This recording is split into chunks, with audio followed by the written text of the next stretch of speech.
जय भीम जय मूलवासी B educate YouTube channel पर आपका स्वागत है। तो देखिए इस वीडियो को आगे। साथियों, सबसे पहले जो सवाल है हमारे पास यही आता है कि जो श्रेष्ठा की जो परीक्षा होने वाली है इसका मोड क्या होगा, ये ऑनलाइन होगी या ऑफलाइन होगी। तो बच्चों, आपको ये बात समझने की ज़रूरत है कि ये जो परीक्षा है ये ऑफलाइन होने वाली है। पेपर और पेन से ये परीक्षा होगी। OMR सीट में आप अपने जो आंसर हैं वो दे के आने वाले हैं। OMR सीट के बेस पे ही आपकी एग्जामिनेशन चेक होंगी और आपको वो नंबर मिलेंगे। तो इस तरीके से ये ऑफलाइन पेपर होगा। तो इसका मीडियम क्या होगा, ये इंग्लिश मीडियम में होगा या हिंदी मीडियम में होगा। तो बच्चों, चाहे आप हिंदी मीडियम से पढ़े हैं चाहे इंग्लिश मीडियम से पढ़े हैं, आपको ये बात समझने की ज़रूरत है कि ये पेपर इंग्लिश मीडियम और हिंदी मीडियम दोनों मीडियम में ये पेपर होने वाला है। तो इस तरीके से आपको डरने की ज़रूरत नहीं है। तो यदि आपको हिंदी मीडियम समझ में आता है तो आप हिंदी मीडियम में पेपर करके आएँ, आपको इंग्लिश मीडियम में समझ में आता है तो इंग्लिश मीडियम में करके आएँ। तो इस तरीके से आप ये बात समझ लें कि ये ऑफलाइन पेपर होगा और ये इंग्लिश मीडियम और हिंदी मीडियम में दोनों मीडियम में ये पेपर होगा। इसमें कितने क्वेश्चन होंगे, तो आपको ये बात भी समझने की ज़रूरत है कि इसमें टोटल 100 क्वेश्चन आएंगे। इसमें 100 सवाल रहेंगे। मैथमेटिक्स का 30 हो गया और आपका साइंस का 20 हो गया और 25 जो क्वेश्चन हैं इसके SST के रहेंगे और 25 क्वेश्चन GK के रहेंगे। तो इस तरीके से आपके इसमें 100 क्वेश्चन आने वाले हैं। तो 100 क्वेश्चन में आपका मैथमेटिक्स का 30 हो गया और आपका साइंस का 20 हो गया और SST का आपका 25 हो गया और GK जनरल अवेयरनेस का आपका 25 हो गया। अब इसमें बच्चे पूछते हैं कि कितने नंबर का ये पेपर होगा, तो एक क्वेश्चन के 4 नंबर आपको मिलेंगे।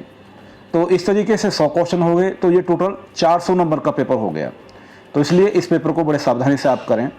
फिर बच्चे ये पूछते हैं कि क्या इसमें नेगेटिव मार्किंग है। जय भीम जय मूलवासी, आप देख रहे हैं बी एजुकेट यूट्यूब चैनल। कृपया इस चैनल को सब्सक्राइब करें। इस चैनल पर आने वाली सभी वीडियोज को लाइक करें, शेयर करें, ताकि अधिक से अधिक जरूरतमंद लोगों की मदद हो सके।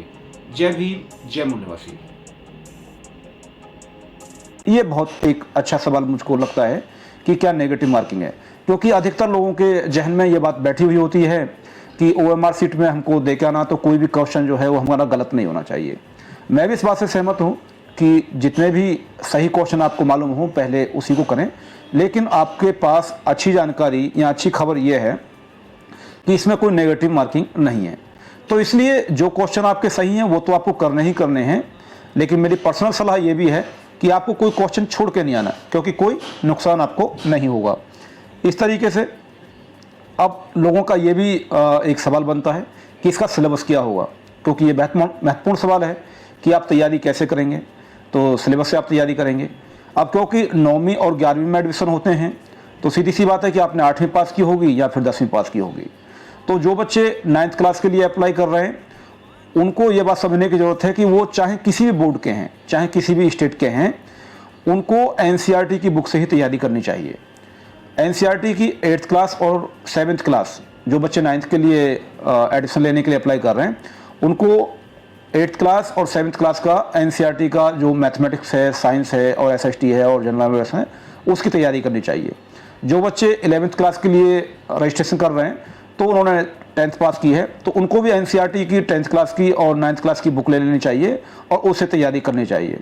तो इस तरीके से हमने ये काफ़ी सवाल जो है इसमें कवर किए हैं।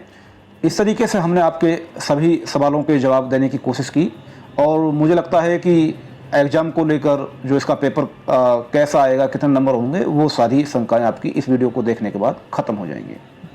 जय भीम जय मूलवासी, शुक्रिया।